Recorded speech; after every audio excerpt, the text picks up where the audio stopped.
But what I want to talk about today is why I'm here. And the reason why I'm here is because of Joy Ito at the MIT Media Lab. I met him through one of your advisors, Peter Gabriel, and I was on Peter's, and I have been on Peter's human rights organization, Witness, for about 9 years, and as a board member. Joy was on the board with me, but then he left to run things here. And so I've been spending a lot of time here, but in a lot of different academic communities as well, you know, in California here, and then also out in London.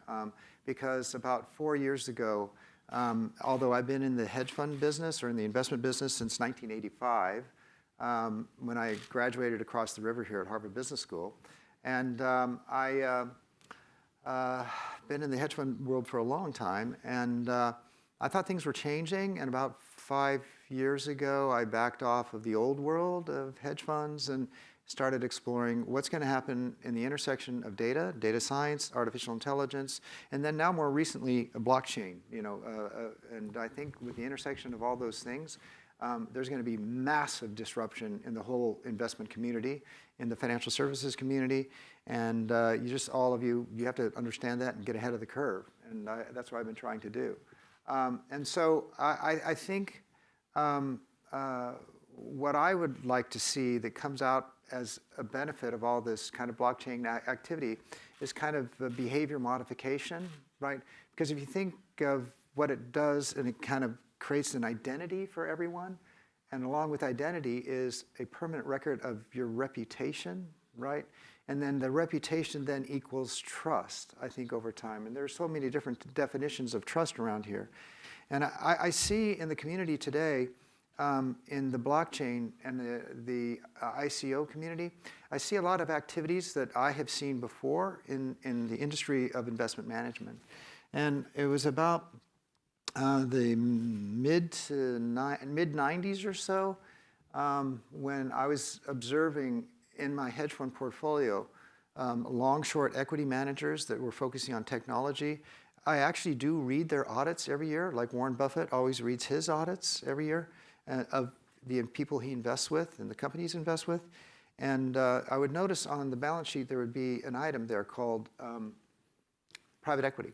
And these are publicly traded stock managers, and I've always asked the manager, hey, what's going on here? Like, why do you have private equity? And they said, it's not private equity, it's pre-IPO, right? And this is like 97, 98, 99. We know how that story ended, right? It was a disaster for these managers, and they ended up with these illiquid portfolios. And I'm not saying illiquidity is bad. I mean, you have venture capital for that. You have private equity for that. But these were hedge funds, supposedly in the liquid markets. But here's what happens. You know, when that happens, when you have a pre-IPO go illiquid, you still own something, right? You own a company, and maybe it's going to survive and do well. And some did, and that's fine. So some of these people got bailed out over time. But there's a trend that's happening in this industry right now that I see in this industry, the blockchain industry, which is beyond Bitcoin. There's whatever, 1,800 or maybe 2,000 ICOs out there. And there's this trend that's going on right now, which is investors investing in what are called SAFT agreements. These are pre-ICOs based upon white papers that some are totally silly and ridiculous. And so what you're seeing is capital flowing in this direction. And I think it's a coming disaster. And the problem with pre-ICOs and SAFT agreements is if it doesn't start trading as an ICO, you own nothing. It can't recover. And so I've asked different managers that I've invested with in this area, and I'll tell you a little bit of a story. And I'll ask the managers, I say, look, what happens when this goes to zero? Now, you know, if you take a loss as an American investor, a taxpayer, so this is not for international investors, but you have a maximum $3,000 loss you can take during a year unless you can offset that loss against some large capital gains that you have, right? So basically, you lose the ability to take the loss. And so I just asked the question, gee, if this paper was, if it was written by a 501(c), which many of them are, right, do I at least get a charitable deduction? And the managers can't answer that question. They don't even know, right? And so we're in this kind of strange land right now where people are aggressively going into this investment mode. And I think many of these people are trying to bypass the venture community. And I see the venture capitalists trying to catch up and play in this game. And it's kind of a conspiracy of a lot of people that I think are going to do the opposite of Warren Buffett, of what he has said. He says it takes 20 years to build a reputation, and it takes 20 minutes to lose it. And I think you're going to see a lot of reputations completely crushed because of what's going on. And I think it's all related to what we're talking about here, identity, reputation, and trust. And so we'll see how this all ends. And so I always like to look at the big picture, and somebody mentioned it earlier today, right? And they said, hey, we're living in a new environment. And I'm going to get a little bit more elaborate here today. And I just want everyone to understand where we all are sitting right now relative to the history of the world, right? And the first thing, what I like about blockchain is, let's go back 500 or 600 years. It was in Italy, and the de Medicis were the ones that really helped advance double ledger bookkeeping, right? And because of that, the de Medici Bank back then, for 150 years, commanded international trade back then. Because of that, back then, the new accounting system. So now we have this distributed ledger, supposedly immutable. Now, Stuart taught me last night, Stuart Haber taught me that maybe immutable is not immutable, and so hopefully it is. But anyway, I think this whole new accounting system is very valuable, and I want to play in that game. And as a venture capitalist, I do that with my own capital, right? But it doesn't mean, and I don't think it means that just because there's blockchain technology, that it also equates to a cryptocurrency, right? I don't think you have to play that game. But let's go back and I'll get to the meta level. Because I always like to get, this is like Joy Ito always says, let's get meta, let's go to the top level. So I'm going to take you guys to the top level. Let's go back 500 years, right? We are in an environment where 6 central banks have purchased $20 trillion of assets on their balance sheets. That's never happened in the history of the world. So we're talking about data and data science here. There's no data point of how this ends. And we're still in the middle of this thing. And as the central banks unwind, we just don't know where that's going to end up. But we do have data. Now we're talking about fiat currencies here, right? And so if you read Reinhard Rogoff, over the last 500 years, every single fiat currency system has failed in the history of the world. So no data on how the central bank action ends. We have data on how fiat currencies ends. So what do? So maybe you buy gold. Everyone's already bought gold. Gold since 2002 is up 5 times, even though it's kind of traded in a range. It's up a lot already. And so what do? And I think the last thing is people are looking for other ways to invest their money, right? And so are there other bubbles out there? Is the bond market a bubble? Has the bond market ever traded at negative nominal rates in the history of the world? No. And now it's kind of trading away from that. Equities, who knows how they're valued, but I'll let you make your decision on that. Real estate is back to its highs, higher than it was when we called it a bubble in 2007.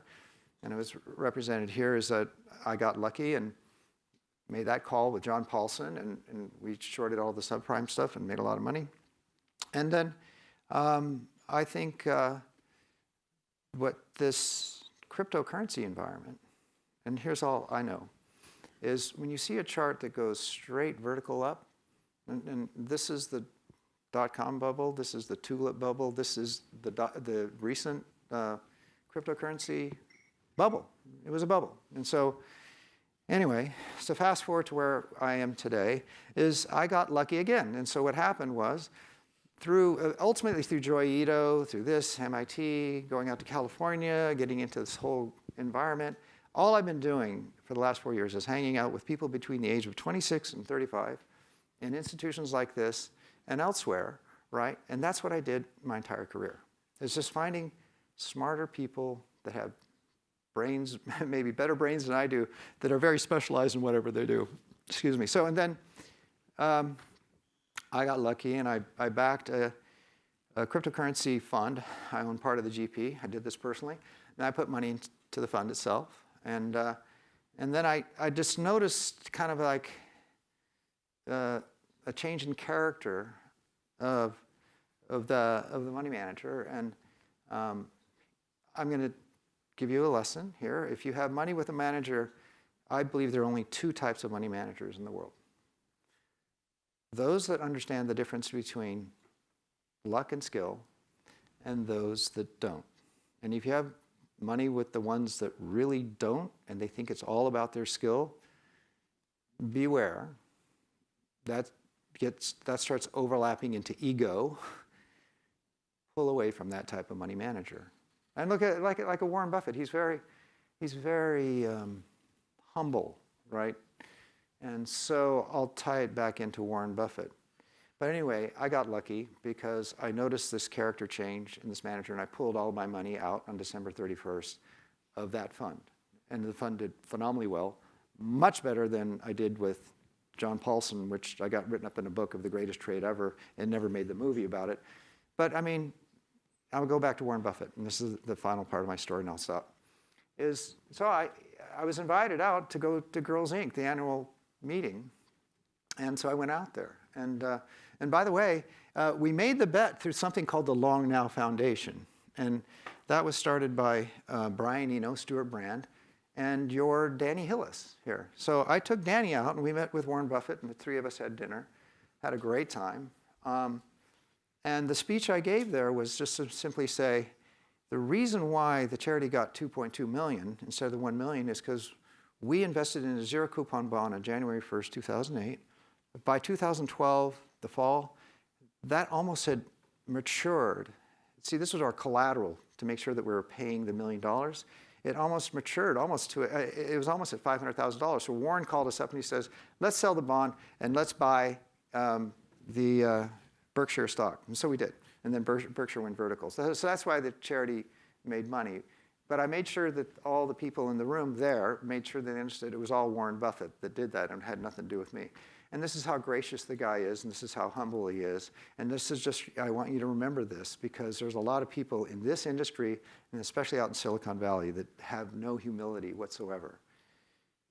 Go read his annual report. And in the annual report, it says, Protégé and I made this decision. Protégé and I did this. Protégé and I did that. It's not true. He did everything.